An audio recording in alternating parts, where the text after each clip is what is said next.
For the fourth time, former President Donald Trump has been indicted on charges. This time, he faces criminal charges in Georgia. This is all tied to his attempts to overturn the 2020 election. This investigation started 2.5 years ago after audio leaked from a phone call where Trump asked Georgia's Secretary of State to find votes. 9 News reporter Courtney Yoon joins us now with a closer look at the indictment. And Courtney, Trump is facing 13 counts. Yeah, that's right, Corey and Jordan. Former President Trump is charged with more than a dozen counts, including racketeering, false statements, conspiracy to commit forgery, filing false documents, and trying to get peace officers to violate their oaths. The charges say the Trump team's effort to overturn the result of the 2020 election was a criminal conspiracy. Last night, Trump again falsely claimed that the election was, quote, rigged and stolen. The 98-page indictment levies 41 charges against Trump and 18 of his allies, including his former chief of staff, Mark Meadows, and attorney Rudy Giuliani. It laid out the many ways Trump and his team obstructed the election,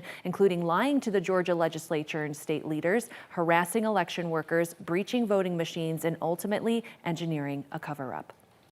Specifically, the participants in association took various actions in Georgia and elsewhere to block the counting of the votes of the presidential electors who were certified as the winners of Georgia's 2020 general election.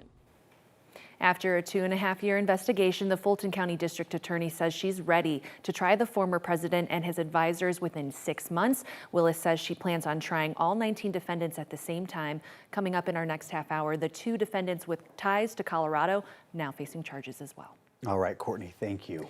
And today, the property manager of Trump's Mar-a-Lago resort is set to be arraigned in a different case. This one is about the classified documents. Carlos de Oliveira's original arraignment was postponed because he didn't have an attorney in Florida yet. De Oliveira is accused of working with Trump to try to delete surveillance footage from Mar-a-Lago after investigators asked for it. Trump has already pleaded not guilty. The case is set to go on trial next May. At least 99 people are dead after those massive wildfires in Hawaii and new overnight. Police now say that crews have searched about 20% of the area. Right now, the U.S. Coast Guard is there to help search the water. They have already rescued 17 people from the ocean who jumped in to escape the fire.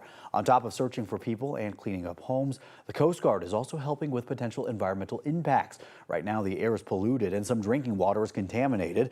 The state toxicologist says it could take weeks or even months to clean up the pollutants. Coloradans are finding ways to help survivors in Hawaii start on the long road to recovery. For one business in Littleton, it was a no-brainer to help out. Once we found out that our auntie's houses had burned down, it was just immediate action.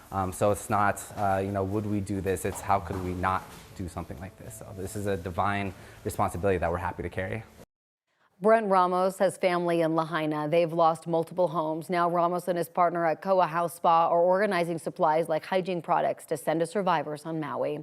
The American Red Cross is also taking donations to help the survivors. If you'd like to help, you can call the number on your screen or text the word Hawaii to 90999. You can also visit the Red Cross's website to donate at redcross.org.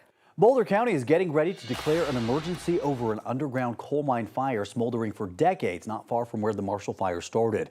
The state says the mine is burning closer to the surface and could start a wildfire if they don't act fast. Investigators looked into whether the underground fire near the Marshall Mesa started the Marshall fire, but they decided it was unlikely. Now the county is worried about another mine burning nearby. The Lewis mine has been smoldering for at least 50 years, and the state says all the rain that we have had, plus the coal burning hotter, is widening cracks on the surface. Some spots are hitting 145 degrees, so the state's ready to fast track work to cool the fire down. The real concern, obviously there's increased activity at the site. The surface temperatures currently are not enough to set vegetation on fire, but that could change pretty quickly. The state is hoping to dig up the site starting in October. Then they'll let the hot coal cool off, mix it with rocks, and then put it back in the ground. They have to get this work done pretty fast, though, because there's an irrigation ditch running straight over the mine. If that ditch is still dug up in the spring, there's going to be a lot of water with nowhere to go. It's 6:06 right now. Aurora won't add volunteers to its police force for now. The city council decided to postpone the vote for 2 more weeks. The plan is to have a reserve police force to help with short staffing at the department. There were nearly 70 open jobs just last month.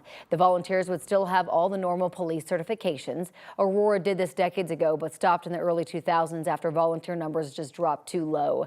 City officials hope they can get medics or retired officers to help fill those spots. The next vote is scheduled to happen in 2 weeks. A first-of-its-kind trial could change how states fight climate change, and a college student from Colorado is at the center of it. A judge in Montana decided with 16 young people, ruling that the state violated their constitutional rights by ignoring the impact of planet-warming emissions. Ricky Held, now a student at Colorado College, is one of the people arguing Montana must consider climate change when approving oil and gas projects that lead to more greenhouse gas emissions. Montana claimed one state's pollution doesn't have impact on the global scale, and the state plans to appeal. But if the judge's decision holds up, it could influence thousands of similar climate change lawsuits across the country. A spokesperson for the state's Republican Attorney General called the ruling absurd and a taxpayer-funded publicity stunt.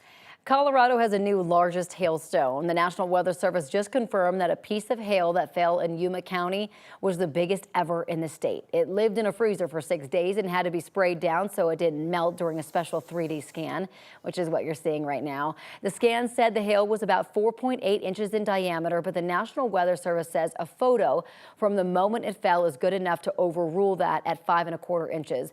The storm chaser who found it says that he always has a cooler on him in case he needs to preserve any hail that he finds.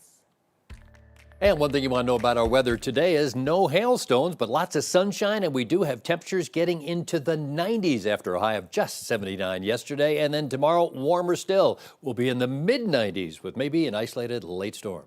Ed, thank you. And we're getting a new alert from RTD. They tweeted out in the last couple seconds here, the A line running on up to 20-minute backups. This is because of a current signal problem, so make sure to plan ahead.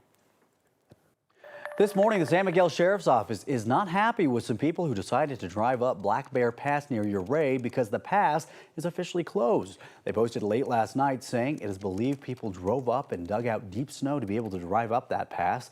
They posted on social media that the pass was unofficially open. Well, it's not, and the Sheriff's Office says the road is dangerous and they need to clear some rocks that can cause rock slides before it can open.